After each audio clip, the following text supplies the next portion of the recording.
कई बार सत्ता को जब किसी बात का अहंकार हो जाए तब उसको आंख दिखाना बहुत जरूरी होता है। का भी वोट एक और झोपड़ी में रहने वाले का भी वोट एक होता है। ये संविधान की ताकत होती है। चंदा दो धंधा लो स्कीम के तहत वो अपना सूटकेस भर करके लोगों का ईमान खरीद लेंगे कि धर्म बचाने की इस लड़ाई में आपका बेटा बेटी भी हमारे साथ चलेगा ना, कि धर्म बचाने की जिम्मेवारी हमारी और ऑक्सफोर्ड कैम्ब्रिज में पढ़ने की जिम्मेवारी आपके बाल बच्चों की। हम लोग धर्म बचाएंगे और जो है डिप्टी सीएम साहब की पत्नी जो है वो इंस्टाग्राम पे रील बनाएंगी। बेटा बेटी नहीं है, भतीजा है ना, यह साथ चलेगा ना हमारे साथ धर्म बचाने के लिए। होशियारी कर रहे हो सर। ऑलराइट गाइस, स्वागत है आप सबका इस चैनल के एक और नए वीडियो में। महाराष्ट्र विधानसभा इलेक्शन के लिए जो कंपेनिंग चल रही थी नेताओं की, वो अब समाप्त हो चुकी है। दोनों ही नेता यानी कि पक्ष का नेता हो या विपक्ष का नेता हो, दोनों ही ने एक दूसरे के ऊपर बड़ी बड़ी बातें की और बड़े बड़े आरोप लगाए और यहाँ तक कि पर्सनल आरोप भी लगाए। लेकिन इन सब के बीच में जिस नेता का दिया हुआ बयान सबसे ज्यादा फेमस हो रहा है वो है कांग्रेस के नेता कन्हैया कुमार। कन्हैया कुमार ने ऐसी ऐसी बातें कही कि बीजेपी के बड़े बड़े नेताओं को ये बुरी लग गई। और कन्हैया कुमार ने जनता को संबोधित करते हुए यह कहा कि धर्म की रक्षा करने वाले लोगों से मैं यह पूछना चाहता हूं कि आप धर्म की रक्षा करने के लिए जब चलेंगे तो मैं भी साथ में चलूंगा, लेकिन ये बताइए कि आपके बच्चे भी क्या हमारे साथ चलेंगे? यानी कि आपके बच्चे तो बड़ी बड़ी यूनिवर्सिटी में, ऑक्सफोर्ड यूनिवर्सिटी में, विदेशों में पढ़ाई करेंगे और जो आम जनता का बच्चा है वो धर्म को बचाने के लिए सड़कों में भटकता हुआ फिरेगा।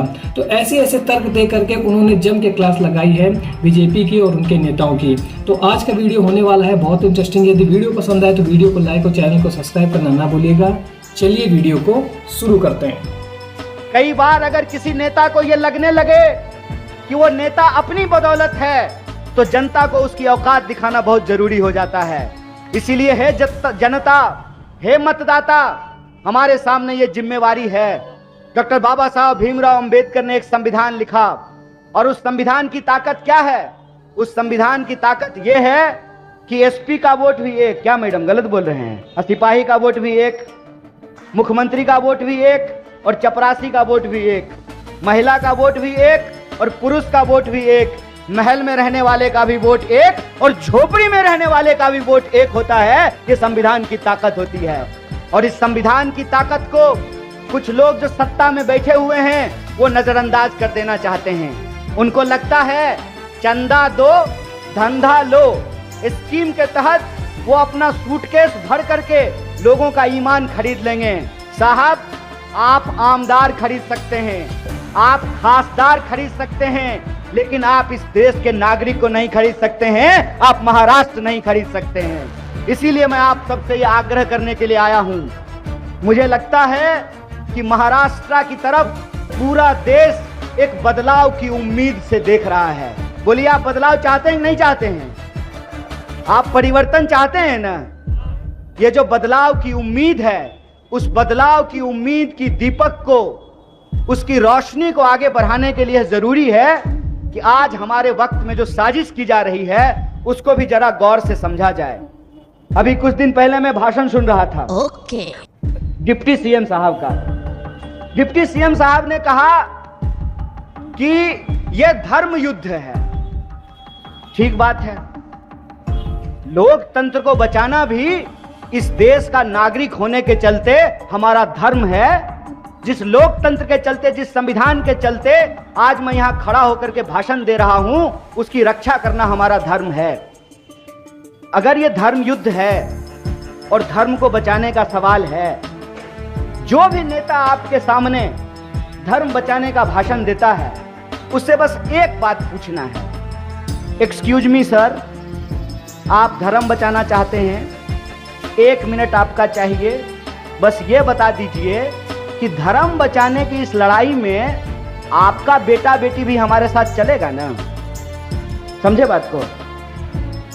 कि ऐसा तो नहीं होगा कि धर्म बचाने की जिम्मेवारी हमारी और ऑक्सफोर्ड कैम्ब्रिज में पढ़ने की जिम्मेवारी आपके बाल बच्चों की। अगर धर्म बचाना है तो सब मिल करके बचाएंगे। ऐसा तो नहीं होगा ना कि हम लोग धर्म बचाएंगे और जो है डिप्टी सीएम साहब की पत्नी जो है वो इंस्टाग्राम पे रील बनाएंगी। ऐसा तो नहीं होगा ना। सब लोग मिलकर धर्म बचाएंगे। यही बात मैंने भाजपा के एक दोस्त को कहा। हमने कहा कि दोस्त, धर्म बचाना है तो चलो नेताओं के बच्चे भी धर्म बचाएंगे।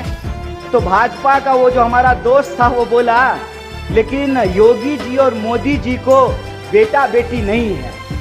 हमने कहा भतीजा है ना, बेटा बेटी नहीं है, भतीजा है ना। जय शाह चलेगा ना हमारे साथ धर्म बचाने के लिए? होशियारी कर रहे हो सर। होशियारी अब हम समझने लगे हैं।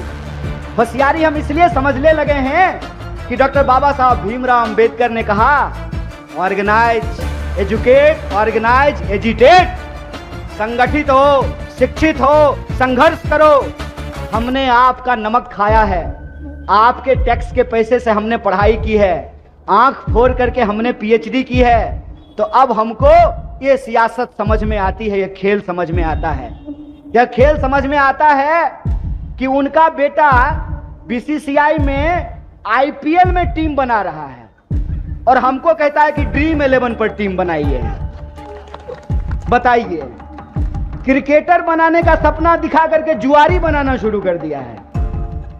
अब हमको समझ में आने लगा है कि इस देश के अंदर चल क्या रहा है। चल ये रहा है कि बहुत आसानी से हम भावुक लोग हैं, हम भारत के लोग हैं, हमारी दिल में भावनाएं होती हैं।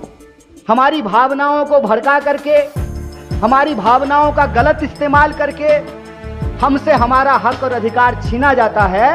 हमारे बच्चों का भविष्य खत्म करके अपने बच्चों का भविष्य बनाया जाता है। इसीलिए मैं आपसे कुछ मोटा मोटा सवाल पूछता हूं। कहते हैं कि देश की अर्थव्यवस्था दुनिया की तीसरी सबसे बड़ी अर्थव्यवस्था बन गई है। बजाइए ताली, खुशी की बात है। लेकिन जरा प्रश्न कीजिएगा कि देश की, दुनिया की अर्थव्यवस्था है तीसरी सबसे बड़ी, तो वो 80 करोड़ लोग कौन हैं जो 5 किलो अनाज लेने के लिए लाइनों में लगे हुए हैं? समझे बात को? अगर तीसरी सबसे बड़ी अर्थव्यवस्था बन गई है तो ये 80 करोड़ गरीब लोग कौन हैं जिसके बारे में सरकार अपना सीना खुद ही फुला रही है? इसका मतलब देशवासियों का विकास नहीं हो रहा है। इसका मतलब देश के लोगों को रोजगार नहीं मिल रहा है। इसका मतलब देश के नाम पर अपने दोस्त की तिजोरी भरी जा रही है। मुझे बिजनेस से कोई दिक्कत नहीं है, खूब बिजनेस कीजिए, दिन दोगुना रात चौगुना बिजनेस कीजिए, लेकिन इस सवाल का जवाब दीजिए कि जितना नागरिक इस देश का अरबपति है, उतना ही नागरिक इस देश का वो इंसान है जो आज भी नाली में उतर करके हमारा कचरा साफ करता है, हमारी गंदगी साफ करता है। और प्रधानमंत्री कहते हैं कि ये आध्यात्मिक सुख है। चलिए न, हम भी तो आपके साथ मिल करके ये आध्यात्मिक सुख लेना चाहते हैं। अब मंदिर जाने का क्या है? हम और प्रधानमंत्री जो दोनों मिल करके नाली में उतरेंगे, कचरा निकालेंगे और आध्यात्मिक सुख लेंगे। क्या बात करते हैं सर। दुनिया चांद पे चली गई और अभी तक आप जो है नाली के गैस से चाय बना रहे हैं। क्या कमाल करते हैं। मैं आपसे कहता हूं, ये साजिश हम लोगों को समझना पड़ेगा। हमको समझना पड़ेगा कि क्यों कांग्रेस को बार बार बदनाम किया गया। कांग्रेस को इसलिए बार बार बदनाम किया गया कि मैं ज्यादा इतिहास में नहीं जा रहा हूं। मैं पंडित जवाहरलाल नेहरू, महात्मा गांधी, डॉक्टर बाबा साहब अम्बेडकर के जमाने में नहीं जा रहा हूं। मैं 10 साल पहले की बात आपको याद दिला रहा हूं। बताइए, 10 साल पहले एलपीजी का सिलेंडर कितने में मिलता था? 400। अब कितने का मिल रहा है?